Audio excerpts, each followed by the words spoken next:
let's dive right into the most important topic of the day is my Tampa Bay Buccaneers getting washed on national television. So Sunday Night Football, of course, my Bucs decide to step out there and do something that I kind of expected them to do in November, because we're right there at the point where it's the perfect opportunity for my current quarterback to do what he's done the last about 4 years, which is vanish in November.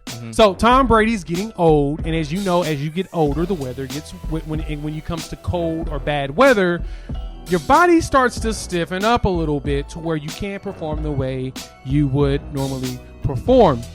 And being that Tom Brady's got me by about 6 years, you can tell that he is basically at a spot where he's washed, Jimmy.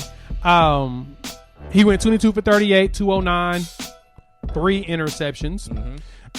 He became a turnover machine, which, you know, that's just kind of what he is in November's. And at the same time, all the weapons that he has around him, there's no value. So my Buccaneers ended up losing on national television 38-3.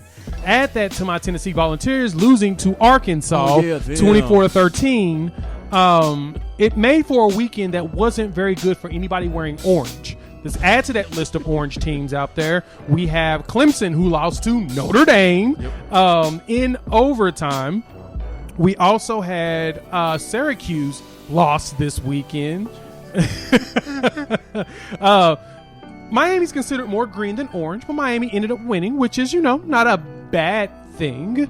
But if you thought about a team wearing orange, and Texas ended up winning. They barely won, 17-13. So if you wear orange, it just did not look like a really good weekend for you. And I'm not very happy about it. So, Jimmy, I want to get your thoughts now, as I'm going to go ahead and hurry up through this, because the Chicago Bears also lost, which we kind of look at them as a little bit orange also. So, by that calculation, Jimmy, do you feel like it was really that bad of a weekend for those in orange? Because all your Denver Broncos lost too. Well, when you put it that way, yeah, it seemed like orange was the color you didn't want to be wearing this weekend. So, that's a pretty compelling case. I mean, Boise State took it from BYU. I'm just, you know, I mean, they're considered a little bit more blue than orange, but that's weird. That's a strange way to begin the show, but you are right. Yeah. Orange was not our color this weekend. No, it wasn't. From that, what do you think about that game on Sunday night? See, the Bucs, I think it's one of the worst game plans I've ever seen. When you rush the ball only, I believe, 5 times, one of which was a kneel down that counts as a rush attempt, something went horribly wrong with your planning, especially given the fact that you have a Pro Bowl running back from last year who also caught 77 passes, Leonard Fournette, who is better than Ronald Jones. But Ronald Jones is a good running back. Why you didn't run the ball in order to control time of possession when you understood that Drew Brees, for whatever reason, was on top of his game and you needed to keep the ball out of his hands, that is bad coaching. That's bad game planning. They couldn't do anything on offense or defense. The way that Saints defense was running around the field, to me, brought back shades of the last time they faced a great, really old Hall of Fame quarterback in the Bounty Gate game against Brett Favre, how they were knocking Brady all over the field. And whenever he gets hit like that, that's when he has multiple interceptions. And it's kind of funny because if the first and second games happen in reverse, it would actually make sense. Because that very first game, again, very little preseason, very few practices, first game of the year, you got to face the Saints. You get blown out. Okay, it was their very first game together. Brady still doesn't even know the playbook as well as he's going to learn it. Right. And then 2 months later, then you play again. And then let's say they lost that game by 10 points. Fairly competitive. Could have gone either way. A few turnovers here and there. Right. But the fact that they didn't happen that way, that this team had an opportunity to play this game and know what they were in for, and then you face them again, and it's like you're not even there on your own home field. You know, standalone game, Sunday Night Football, that was atrocious. That was terrible.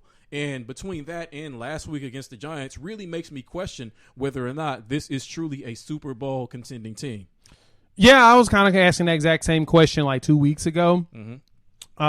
People kind of looked at me crazy when I talked about us against the Bears and how I didn't feel good about that Bears loss. I didn't feel good about that Giants win. I started to see those shades of, okay, I think Tom is really not doing well, because in that first game, Tom threw a pick 6, and that was like his 3rd straight. And now we're in, like I said, November, even though this year weather-wise has been weird. We're not actually in cold weather yet. Right. Like it was like 70-something degrees this past weekend here in Oklahoma, and we're known for hitting the temperatures lower like up in the north. they didn't even do that. And so playing at home in Florida, you would think that weather-wise he should be okay. He just did not look. He looked bad. You see that third interception? That third interception is the one where he just like it was like a Daniel Jones interception. Yes, it's like he just let it flop in the air. And it was the funny thing is, if you look at the ball, it wasn't a duck. It was like the arc looked like it was going like it was supposed to go there. And it was just bad. Like, who throws passes like that, especially at the skill level that he's supposed to be at? So, for me, for a defense that's ranked last week number 1 in DVOA with the offense ranked 6, I expected a lot more from the game plan on the defensive side. But at the same time, I've said this every single week. The offense has to help the defense sometimes. And it felt like the defense was on the field about at a 70-30 clip. You know, I think you may be onto something. And in the past few weeks, I have looked at you sideways when you haven't committed to this team as being ready and poised to compete for a Super Bowl. And I understand why now, that what you're seeing, that this culminated in everybody being able to see what you've seen in this team and that they have problems. I don't know if it's all on Tom Brady. I think he has maybe has a larger piece than any of the other players, especially just in virtue of being the quarterback that you direct the offense. But I mean, there have to be other reasons why. Maybe what it is, maybe it's as simple as the Saints are just a bad matchup for this team. Because, I mean, you have championship teams like, you know, if you look like the Chicago Bulls or something like that, those Jordan teams, they had matchups that were just bad for them. Right. Doesn't mean the team is necessarily better than them, at least not on paper, or that they beat them in a series, but it was just something about the matchup, and I think that's exactly what it is with this Saints team. I don't know what it is. I don't know if it's extra motivation given that it's a division rival, or now that Brady's here that adds more to it, or how Sean Payton is able to scheme his offense, because Drew Brees didn't look old in this game. Tom Brady looked old in this game. Yeah, and you would think that Drew Brees would look just as old, because when they played in the Dome in New Orleans, they both looked like old men playing on the field. And Drew, you're right, Drew didn't for the most part. In this game, it seems like the Saints took the game plan, even though Drew only threw for 222 yards. That's pretty low in the circumstances. But at the same time, the time of possession tells you everything. The Saints had the ball for 40 minutes, Jimmy. 40 minutes? 40. Wow. The Bucs had it for 19:56, so basically just under 20. So the Saints had the ball twice as long as the Buccaneers, which goes right back to the statement I said earlier. You got to help your offense sometimes. And literally the Bucs defense lived on the field. That's not a good thing. That's not a recipe for success in this league. You have, like you said, you have to control the clock. They ran the ball for 8 yards, 5 attempts. For 8 yards. 5 attempts for 8 yards. 5 attempts for 8 yards with Leonard Fournette, Ronald Jones, and Shady McCoy. You get game planning, coaching. That's the only way that those guys don't get fed the ball more. And maybe what they did is they looked at the team and they're like, all right, we're bringing in Antonio Brown. We get Chris Godwin back. He's not 100% because of the finger, but he's a Pro Bowl receiver back on the field. Mike Evans, Rob Gronkowski. So that's our game plan. We don't need to run the ball. We can throw all over this Saints team, and they were not able to. So here's the thing. Is there a way – well, I can ask, is there a way for them to fix this, or what can they do to beat the Saints if they face them in the playoffs? But at the same time, that's the good news. I don't think they are going to see the Saints in the playoffs because, again, the Saints, to me, the most unlucky team in the playoffs the last 3 to 4 seasons. Something is going to happen to them before they get to this team. It's kind of like how the Clippers were supposed to play the Lakers this year, and then something happened to that Clippers team, so it never happened. I think that's exactly what would happen with this. But let's say that doesn't happen. What can the Bucs do to beat this Saints team? Control the time of possession. In both games, they lost the time of possession game. First game, it was 31-28.